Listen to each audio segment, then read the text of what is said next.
vēl plāns šodien tad izslīpēt šito istabu. Slīpēju sākumā roku un teicu, sapratu, man vieglāk būs pirmo kārtu, es slīpēju rekur ar šito orbitālo. Veiklā gan teica, ka špakteli ar šito nevar slīpēt, viņi nosils, bet vēl šancē maksāja viņi, man liekas, kaut kādi 50 eiro, un es viņu nopirku, kad Hruščovkā slīpēju. Tā kā jā, pirmajam lielumam pāriešu pāri ar orbitālo, tad ar fill and finish nošpaktelēšu, un tad es ar 150 ar roku slīpēšu.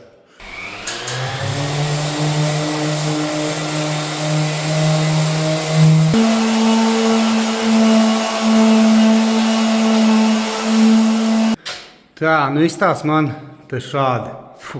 Viss putekļos, bet sienas noslīpētas. Bišķi tur stūrīši, tur ar rokām, man būs jāpāriet pāri. Tā, visu izslaucīju un tagad rekur nogruntēšu ar šito visu sienu.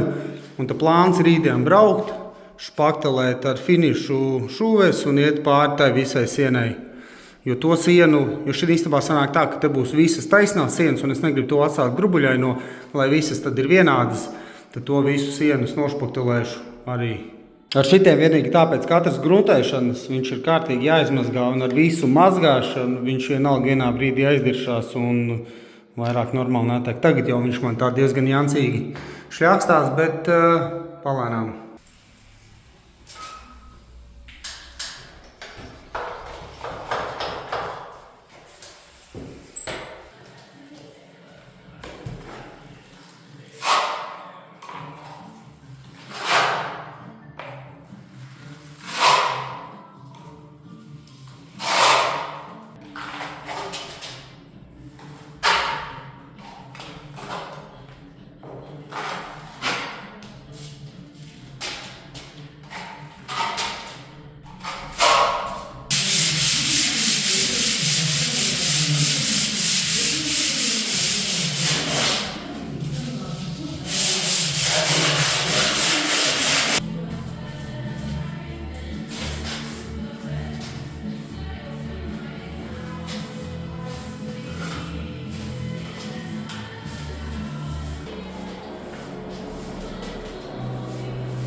Tā, esmu visu noslīpējis, te viss forši, te man ir pilnīgākā miskasta. Es visu esmu sanes uz tejienu, jo man baigi gribās pabeigt šito istabu, visu noslīpēt, nošpaktelēt, sanest mantas, es te uzliktu plēvi, un tad man ar šito istabu būtu tā kā viss, plus mīnus.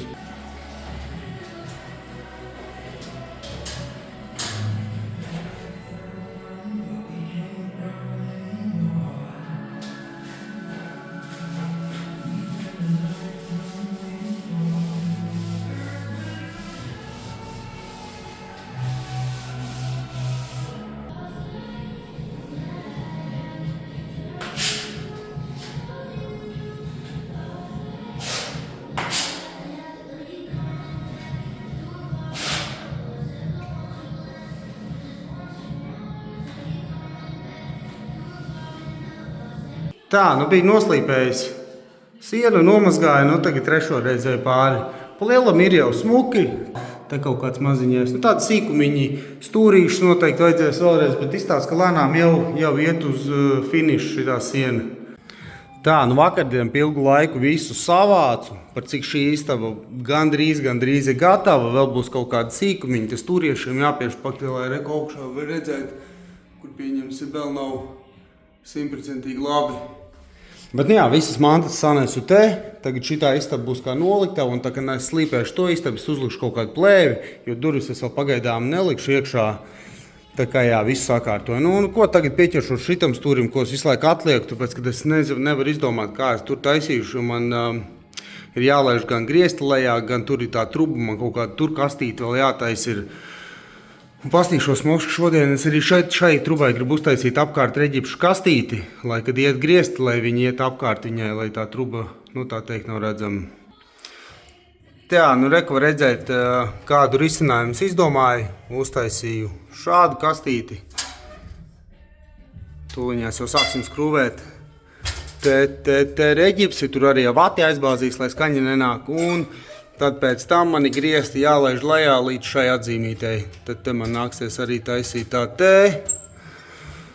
Nu ko, nu davai turpinam. Tā, nu izstās man šādi, kur esmu sabāzis vati skaņas izolācijai. Nu ko, skrūvēju pēdējo gabaliņu klāt un šis būs gatavs. Kordorim šo karkasiņu grieztiem esmu šādi saskrūvējis. Viss ir līmenī, viss ir normāli. Vienīgā lieta, pa ko ir žēl, man nāksies šito daļu likt pa 3 loksnēm. Tas sanāks, man te nāksies pa vidu špaktelēt. Es jau baigi gribēju likt vienā, bet man te atgriezumi ir, tomēr viņi kaut kā jāizmanto. Tad reku es jau sāku piegriezt. Pamēģināsim šodien jau uzskrūvēt. Tā, un tajā stūrī, kur man tie visi stūrīši grieztos, ir sanāk man šāda, kur man šitas ir jāgriež ārā. Nu, es baigi ceru, ka sanāks, tāpēc, kad man īstenībā baigi daudz nav variantu kļūdīties, jo man pēc tam savādāk nepietiks loksnes. Tā kā cerēsim, kad viss būs čotka. Te viņš izstās, nu, vēlreiz parādīšu. Šādi, kur šitas te man iet ārā.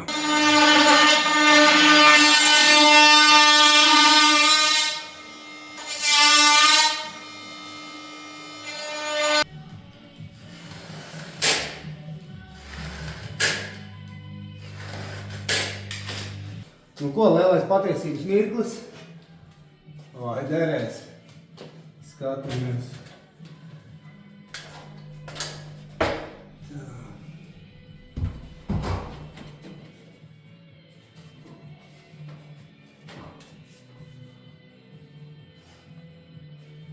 To es saprotu. Tas ir čotka. Tā, tagad mēģinu saprast, kā es iemocīšu to elektrības kasti, jo man sanāk tā starp sienu un sadaleni ir 8,5 cm sprauga. Un rekur es domāju ielikt 4 klucīšus aizmugurē, bet man nāksies pārtaisīt šos koridoru gaismas vadus, jo man te ir jābūt klucītim. Ne, it kā es viņus varētu te ielikt.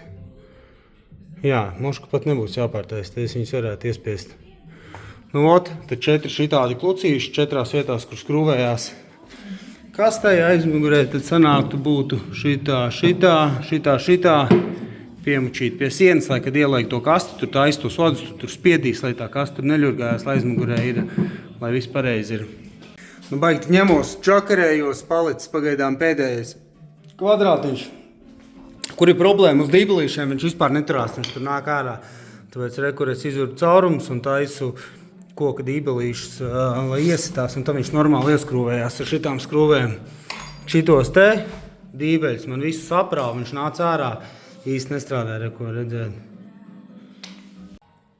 Nu jā, šodienai viss izstās šādi, sanāca pat ļoti labi, šodien labi visi darbiņi tā raiti gājas priekšu, sanāca arī izmantot visus atgriezumus, tā kā viss baigi forši. Nu, šitas stūrīts arī iet uz priekšu. Gluži viņš bija problemātiskais, bet es kaut kā vienmēr viņu atliku vēlāk, bet nu kā pieķēros pa lielam pa 2 dienām sataisīju to griestus un šito te. Un tad būtu rēķinot tā būtu viena pilna darba diena, ja strādāt pilnu dienu. Nu tā, te viss forši. Te klucīši man šādi. Viss čotka, smuks stāv. Tā, nu labi, turpinu slīpēties, špaktelēties, rekur otro reizi nošpaktelēju te stūrīšus visus, lai žūs tur būs 3. reize un iespējams pat vēl 4. nezinu, skatīsies. Un tagad es ņemos ar ventilāciju toltē. Īstās man pagaidām šādi, kā es vispār to taisu. Es lieku kanalizācijas trubu 110, ielīmēju iekšā un pēc tam uztaisu apdarīti. Kāpēc es lieku šitā? Es taisīju tā arī Hruščovkā, jo visi ventilātori ir 100, šitas ir 110, tur paliek tā kā centimetrs spraudziņa, bet ja uzliek blīvgumī tādu, viņš smuki ieiet iekšā un viss tur ir čikniekā. Citādāk ir noteikti vēl veidi, kā to taisīt, bet šis bija veids, kā es biju atradis, man liekas, diezgan vienkārši un diezgan efektīvs, tā kā taisu šitā, tūlīt mēs noliksim nost. Ko es izdarīju šobrīd? Es putoplastā, kur ir kvadrātiņš apkārt, tur izgriezu caurumu, kur es ieliku trubu un priekšā, kur es ieliku pagaidām 2 šitādus tīri, lai tikai nolīmeņotu. Es skatos, vai pret plakni saiet viss smuki uz visām pusītēm, kā arī es ielieku līmeņrādi. pārbaudu, vai ir līmenīts, viss ir pareizi, lai taisni, lai pēc tam liekot iekšā to ventilātoru, viss tur ir pareizi, viss smuki pieiet. Un tagad man ir plāns, es pāris vietiņās smuki ar putām iepūtīšu, ne pārāk daudz, lai viņi neizkustina un neizspiež kaut kur ārā, lai viņš bišķītiņās viņu tā kā ielīmē. Tad iešu otro reizi ar putām aizpūtīšu, un tad pārējo visu taisīšu ar to pašu cementu kaļķi apmetumu, uztaisīšu apdarīti. No tā izstās, tikko sapūtu putas, pēc tam šitos klucīšus izņemšu ārā, piepūtīšu vēl putas, un tad taisīšu apdarīti. Tā, nu re, kur ir nākamā diena, jau piepūtu vēl ar putiņām. Viņas gan bišķi pa daudz man izspiedīsies ārā, es pēc tam piegriezīšu, liek kaut kāds centimetrs apmetums. No tā, viss forši, viss pēc plāna, tikai vienīgi viņš kaut kā 5 mm mazliet iesēdās uz iekšu vakarā, ka pieliku šito špaktelāpsti, viņš pieskārās, tagad viņš nepieskarās, viņš ir pa pus centimetru uz iekšu, bet tas nekas, tur tāpatās iet flīzes virsū un tiem ventilatoriem tā aizmugur viņi diezgan ir, nu kaut kā 10 cm viņi tur iebīdīsies iekšā.